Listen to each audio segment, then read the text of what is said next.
Oke, bismillahirrahmanirrahim. Assalamualaikum warahmatullahi wabarakatuh. Oke, semoga sehat selalu. Hari ini Ibu akan menjelaskan terkait pendidikan nilai dalam sains. Di minggu yang lalu, sebelumnya Ibu sudah membuka sedikit ya terkait tentang nilai. Sekarang kita akan membahas tentang nilai dalam sains. Adapun tujuan pembelajaran kita hari ini yaitu yang pertama, mahasiswa mampu memahami definisi pendidikan nilai dalam sains. Kemudian yang kedua, mahasiswa mampu memahami landasan pendidikan nilai dalam sains. Oke. Nah, sebenarnya banyak sekali ya para ahli yang menyatakan tentang pengertian dari nilai itu sendiri. Oke, nilai banyak didefinisikan oleh berbagai ahli ya. Di sini Ibu kutip beberapa sumber ya. Yang pertama berdasarkan pandangan psikologi. Menurut pandangan psikologi, nilai itu merupakan upaya penguatan keyakinan terhadap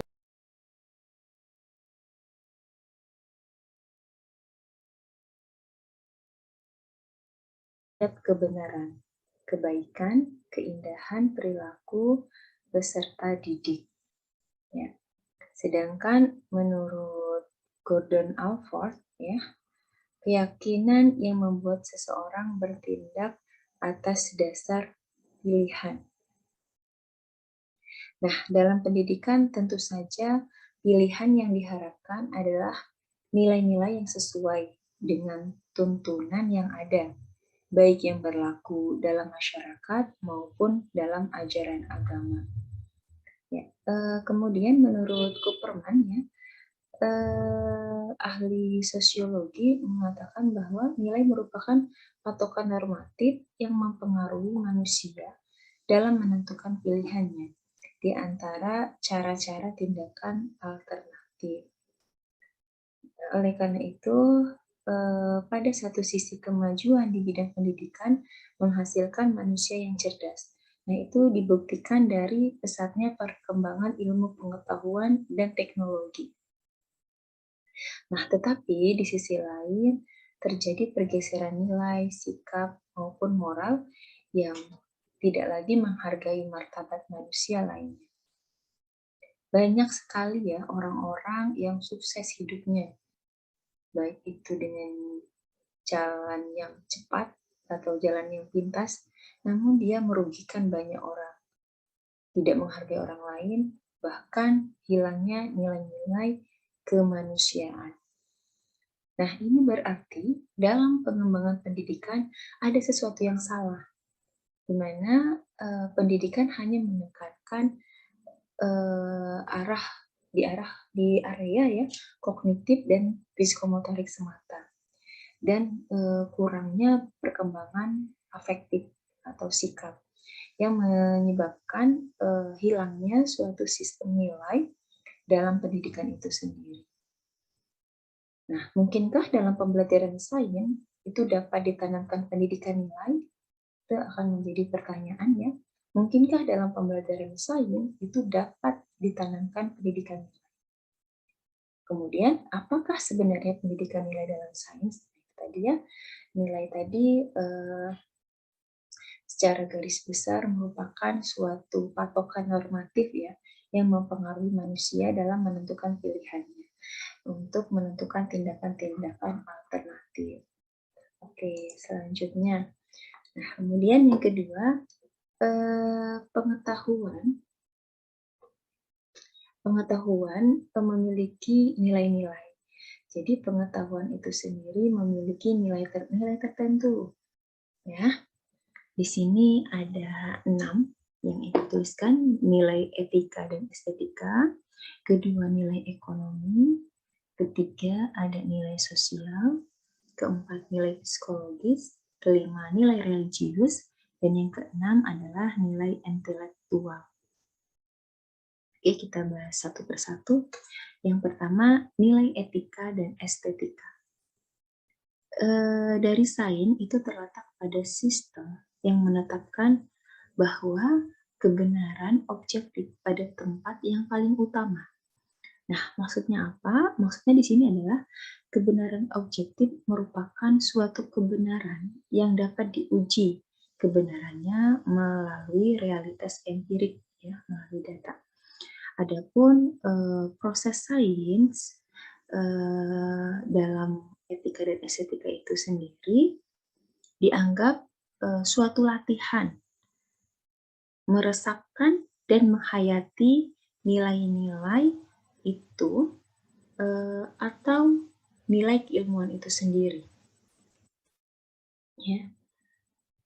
Kemudian dalam nilai etika dan estetika juga nilai ilmiah sendiri berorientasi kepada pengetahuan secara objektif. Kemudian juga menekankan kepada pemikiran logis, melihat dasar dari setiap prinsip ilmu pengetahuan dan kaitan antara prinsip satu dengan prinsip lainnya, dan menekankan kepada kebulatan berpikir. Oke. Kemudian yang kedua, nilai ekonomi. Nilai ekonomi dalam sains itu walaupun tidak secara langsung dinyatakan dengan tegas ya, namun temuan dari sains itu dapat digunakan untuk memproduksi ya sesuatu yang bermanfaat bagi masyarakat atau bagi kesejahteraan hidup masyarakat. Pastinya karakteristik nilai ini akan menjaga keseimbangan hidup ya, baik individu maupun kelompok yang diwujudkan dalam bentuk-bentuk produksi. Ya, produksi dan juga pekerjaan untuk mendapatkan manfaat yang sebesar-besarnya. Dengan kata lain, sains dalam ekonomi atau ekonomi sains ini mengutamakan segi kegunaan dan manfaatnya bagi kehidupan manusia. Adapun batasan nilai ekonomi dalam pandangan Einstein merupakan suatu tergolong kepada nilai yang praktis. Kenapa nilai yang praktis? Karena nilai praktis sains adalah kandungan nilai yang berhubungan dengan aspek-aspek manfaat sains untuk kehidupan. Sains itu dapat berkembang pesat. Sebagai akibat, sains banyak memiliki nilai praktisnya. Seperti contohnya sumber pangan, ya, sadang, perumahan, kesehatan, dan manfaat praktis lainnya. Ya. Oke, kemudian yang ketiga, nilai sosial. Nah, seperti apa sih nilai sosial ini? Nilai sosial ini berorientasi kepada berbagai bentuk hubungan sosial, kemudian juga sikap, bertanggung jawab terhadap kelompok, gitu ya.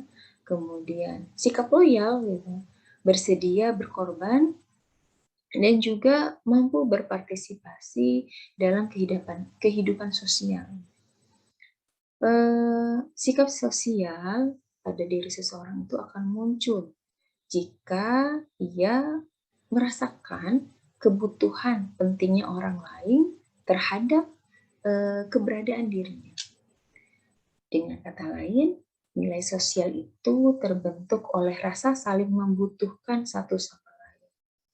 Nah, dalam bidang sains, secara intrinsik ya, berjalannya hukum-hukum sains atau rumus-rumus sains itu selalu melibatkan berbagai faktor ya yang tidak dapat berdiri sendiri. Demikian pula ya, berbagai fenomena dalam biologi, kimia, fisika ya, sampai sebagai akibat ya interaksi gitu dari berbagai faktor pendukungnya. Intinya ini berarti bahwa nilai sosial itu merupakan suatu bahan ajar sains yang menunjukkan satu kesatuan faktor-faktor yang berinteraksi sehingga menimbulkan fenomena dalam suatu bahan ajar sains itu sendiri yang merupakan produk dari sains, yaitu prinsip, konsep, hukum-hukum, teori dalam sains. Oke ya. Kemudian yang keempat ya, nilai psikologis. Nah, nilai psikologis ini dalam sains dapat mencakup banyak hal ya. Di antaranya sikap mencintai kebenaran, ya, sikap tidak buruk sangka, sikap murah hati dan tidak sombong, kemudian juga sikap toleransi dan juga menghargai pendapat orang lain. Kemudian juga sikap tidak mudah putus asa, sikap teliti, dan yang lainnya. Nah, tentunya nilai dalam psikologis ini atau pendidikan ini merupakan suatu hal yang sangat penting gitu ya untuk dikembangkan, gitu, untuk ada di dalam proses pendidikan. Kenapa? Karena harapannya setelah kita memberikan ya materi-materi sains, anak-anak didik kita akan terbentuk gitu ya nilai atau karakter sainsnya, terutama dari nilai psikologisnya gitu ya. Kemudian nilai religius. Nilai religius ini tentunya berorientasi kepada nilai keimanan, ya, nilai keimanan sebagai dasar dari segala pemikiran dan tindakan yang berhubungan kepada kesadaran akan kekuasaan Tuhan Yang Maha Esa dengan segala sifat Asmaul Al-Husna-nya dan yang lainnya, ya. Kemudian nilai religius ini atau nilai keimanan itu dapat meningkatkan ya ketakwaan kepada Tuhan Yang Maha Esa. Jadi ketika kita sebagai seorang guru biologi gitu ya mengajarkan materi-materi biologi, itu sejauh mana setelah anak-anak atau murid-murid kita belajar tentang materi biologi, maka keimanannya itu meningkat. Gitu. Setidaknya misalnya nih Ibu beri contoh, belajar tentang sel. Sel, apa yang kalian ketahui tentang sel? Apakah sel bisa dilihat? Apakah sel itu berdiri sendiri? Sel itu sudah sangat kecil, tetapi di dalam sel itu sendiri memiliki organel-organel sel yang fungsinya berbeda-beda. Sehingga dengan fungsinya tersebut membentuk struktur ya, membentuk struktur dan fungsi dari sel. Sehingga sel itu termasuk ya set unit terkecil dari makhluk hidup. Masya Allah gitu kan. Dari situ tuh nampak jelas kebesaran Allah gitu. Allah menciptakan sel yang sangat kecil gitu, ternyata di dalam sel itu sendiri memiliki organel-organel sel lagi ya yang memiliki struktur dan fungsinya masing-masing gitu. Dan apalagi kalau kita kaitkan lagi dengan DNA, nah itu luar biasa gitu. Ketika kita sebagai seorang guru bisa menarik gitu ya, meningkatkan keimanan seorang peserta didik gitu, maka kita sebagai seorang pengajar pun itu insya Allah akan mendapatkan kebaikan di dalamnya ya. Oke, nilai religius gitu ya. Sebenarnya banyak ya contoh-contohnya, nanti kalian bisa pelajari sendiri. Misalnya kalian lihat bunga, lihat langit, lihat pelangi, lihat hujan, itu didesain sedemikian rupa sehingga itu akan berdampak dengan nilai-nilai, terutama nilai religius tadi ya. Oke, semoga paham sampai sini ya. Nah, yang terakhir adalah nilai intelektual.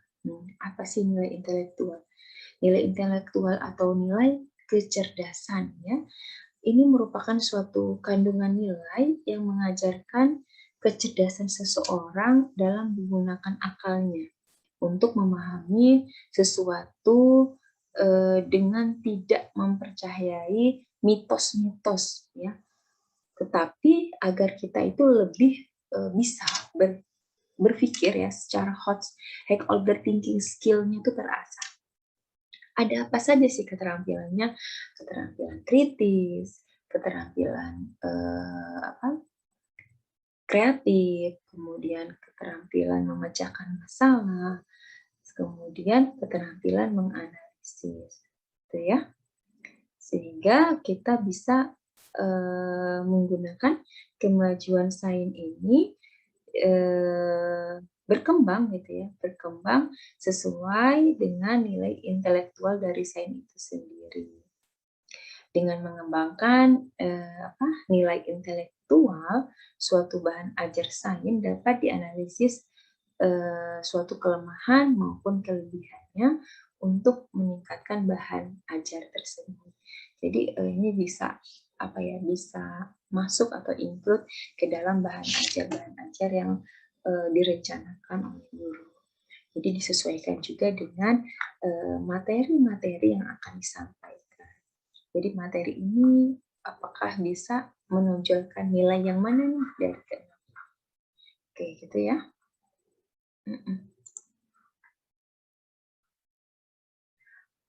Oke, sekarang masuk ke subbab berikutnya terkait aspek penilaian terhadap suatu nilai. Ya. Di sini ada 3 aspek penilaian ya terhadap suatu nilai. Yang pertama itu adalah penerimaan suatu nilai. Yang kedua, pemilihan terhadap nilai. Yang ketiga, keterikatan dan komitmen kepada nilai. Ya, oke. Apa sih penerimaan suatu nilai? Jadi ini adalah aspek penilaian terhadap suatu nilai. Nah, pada penerimaan suatu nilai atau acceptance of value, nah pada tingkat ini, tingkat penerimaan ya, menekankan atau mengarahkan kepada asal-usul keberhasilan dari suatu objek atau fenomena dan perilaku yang diamati, seperti kepercayaan menjadi teman baik atau anggota kelompoknya.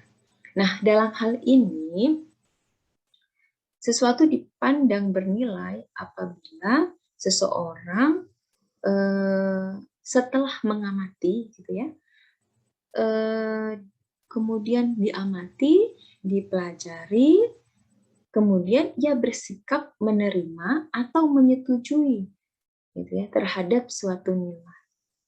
Jadi penerimaan suatu nilai itu bisa diidentikan dengan pertama dia mengamati dulu nilai itu, dipelajari nilai itu, kemudian setelah itu dia memutuskan apakah dia menerima atau menyetujui atau menolaknya. Gitu ya.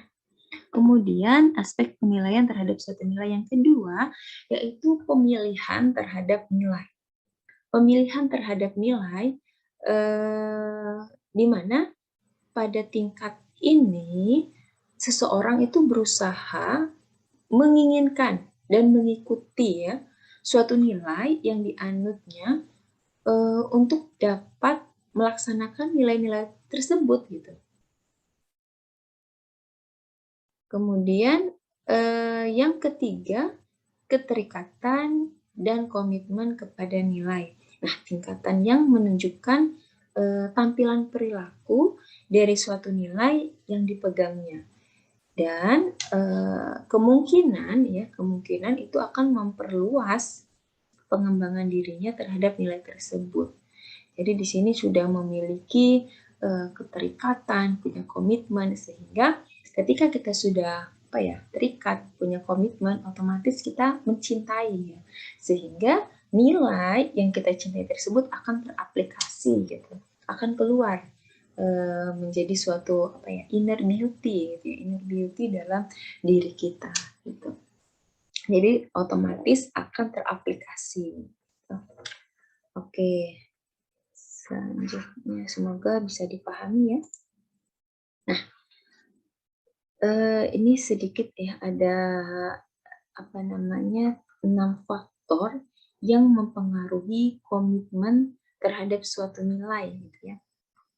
Oke, yang pertama adalah immediacy, artinya sesuatu yang mendesak, di mana orang yang melakukan sesuatu pada saat tertentu karena kepentingan yang mendesak.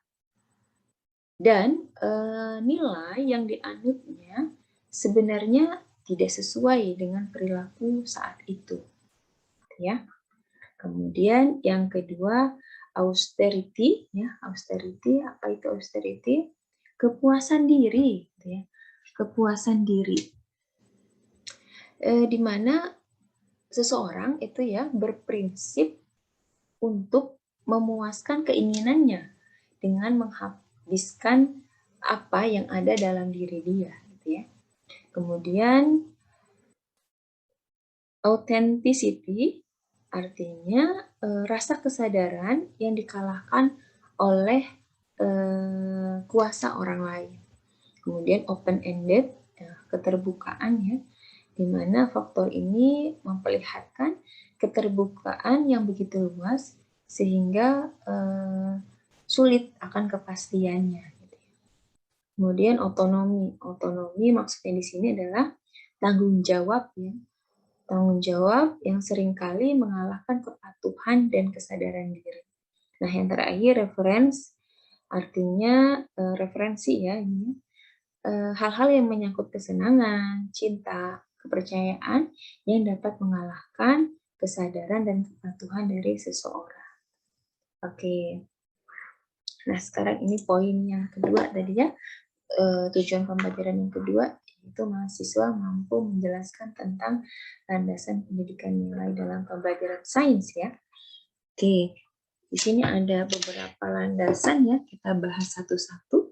Yang pertama landasan filosofis, ya, landasan filosofis. Nilai dianggap sesuatu yang mutlak, itu yang pertama. Nilai dianggap sesuatu yang mutlak. Kemudian yang kedua, nilai sebagai bagian yang tidak terpisahkan dari upaya pendewasaan manusia melalui tindakan-tindakan penilaian. Oke. Nah, di sini sebagai sebuah konsep ya, sebagai sebuah konsep sejak zaman Yunani dulu ya, dipercayai identik gitu, dengan kebenaran akal mengandung unsur moral. Misalnya, contoh ya, ini bagi penganut paham idealisme, menganggap bahwa nilai adalah sesuatu yang mutlak. Gitu. Di mana nilai baik, nilai benar, nilai baik, nilai benar, atau indah itu tidak berubah gitu, dari generasi ke generasi. Jadi tetap mutlak gitu. Nilai baik, nilai benar, nilai indah itu tidak berubah dari generasi ke generasi. Sehingga esensi nilai itu sendiri menetap dan konstan. Tidak ada nilai yang diciptakan manusia. Semua nilai merupakan bagian dari alam semesta yang terjadi demikian alamiah. Nah, keburukan yang lahir sebagai akibat dari kekurangan atau kesalahan gitu ya dari manusia dalam mengatur semua sistem yang ada dalam alam semesta itu. Nah, dalam pandangan filsafat pendidikan, itu nilai sebagai bagian yang tidak terpisahkan dari upaya pendewasaan manusia melalui tindakan-tindakan pendidikan. Misalnya, dalam aliran filsafat perennialisme, di mana menempatkan nilai pada supremasi gitu ya, kebenaran tertinggi yang bersumber dari Tuhan. Dan cara berpikir meletakkannya keseimbangan antara moral dan intelektual dalam konteks kesadaran spiritual itu sendiri. Indonesia sendiri ya itu memiliki falsafah Pancasila sebagai landasan idealismenya ya, sehingga sistem pendidikan yang terselenggara pun harus berlandaskan nilai-nilai Pancasila gitu ya, dimana ada 5 ya sila kita. Insya Allah sudah hafal semua. Jadi sebisa mungkin kita juga melandaskan nilai sesuai dengan nilai-nilai Pancasila, gitu ya. Oke, kita lanjut. Landasan psikologis, ya, landasan psikologis dalam proses pendidikan.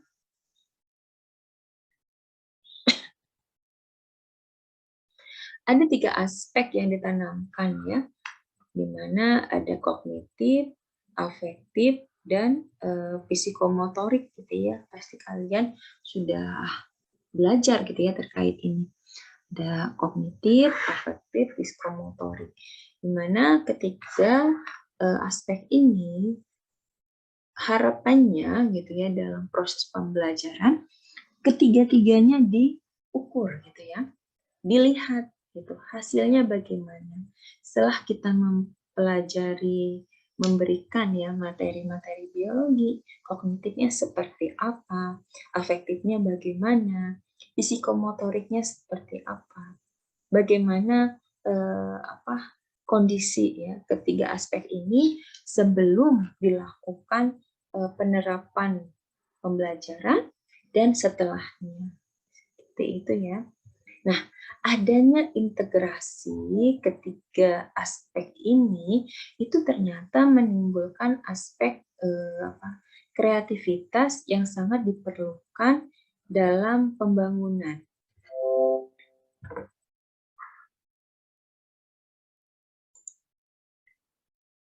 Oke, sebentar baterainya low, Ibu cas dulu ya, sebentar.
Oke, kita lanjut lagi ya.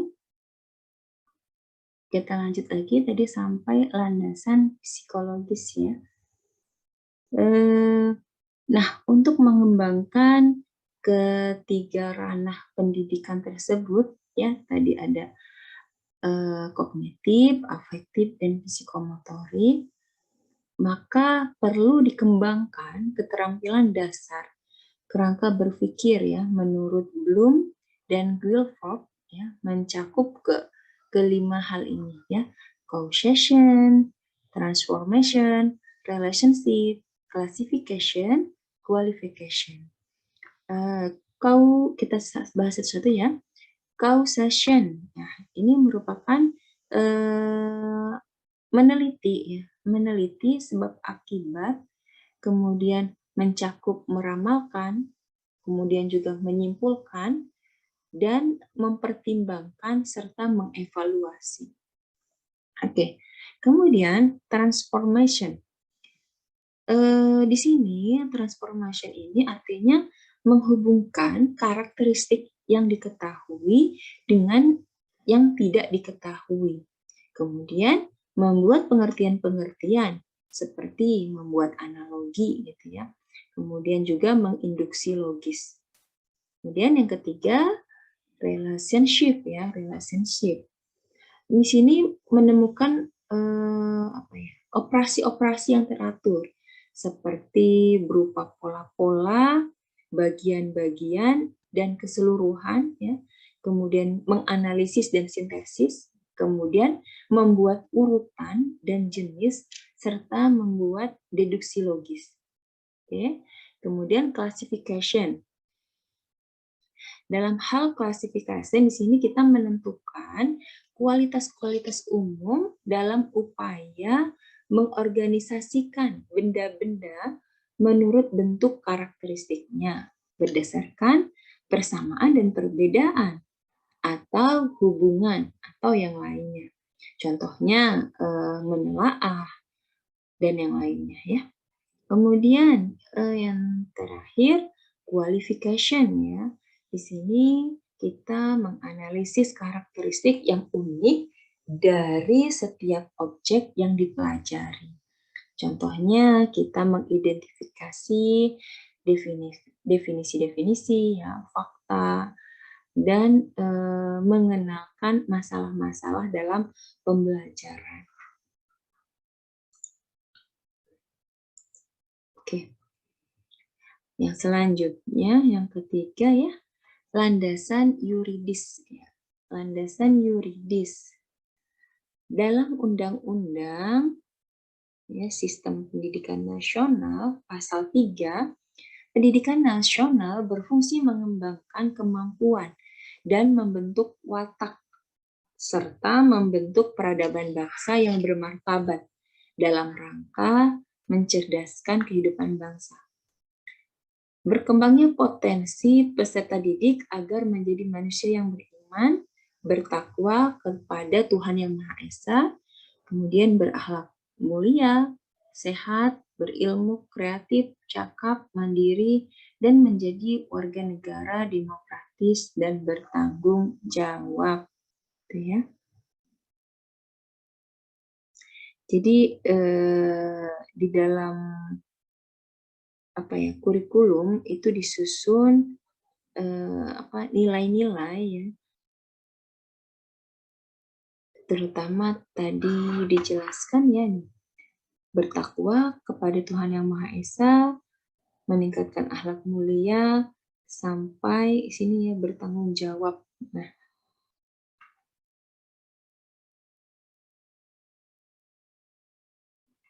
oke. Selanjutnya landasan agama. Landasan agama. Keyakinan bahwa setiap individu menjunjung tinggi nilai ketuhanan, kemudian mengharapkan keselamatan di dunia dan akhirat. Indonesia itu adalah negara yang berdasarkan ketuhanan Yang Maha Esa. Sehingga bangsa Indonesia harus beragama. Walaupun agama yang ada di Indonesia ternyata berbeda-beda gitu ya.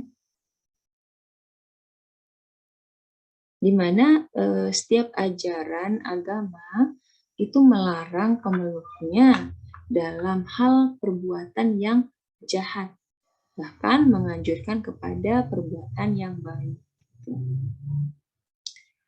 Oke, selanjutnya ya, yang terakhir ini landasan kultural atau budaya bangsa. Nah, bangsa Indonesia memiliki budaya atau adat istiadat atau nilai-nilai luhur bangsa ya, walaupun berbeda-beda, tetapi memiliki kesamaan norma atau nilai ya, seperti sikap bergotong royong, saling menghormati, saling menghargai, dan yang lainnya gitu ya. Sehingga hidup rukun dan damai dalam suatu masyarakat akan terpenuhi. Nah, nilai-nilai luhur budaya ini harus dilestarikan sebagai keistimewaan khas bangsa kita, bangsa Timur ya, yang memiliki tata sopan santun dalam hidup, bagaimana pergaulan antara anak dengan orang tua, bawahan dengan atasan, gitu ya, murid dengan guru, dan yang lain. Nah, mungkin cukup ya sampai di sini pembahasan kita hari ini. Semoga kalian paham. Oke, nanti ada feedbacknya ya. Ibu akhiri, wassalamualaikum warahmatullahi wabarakatuh.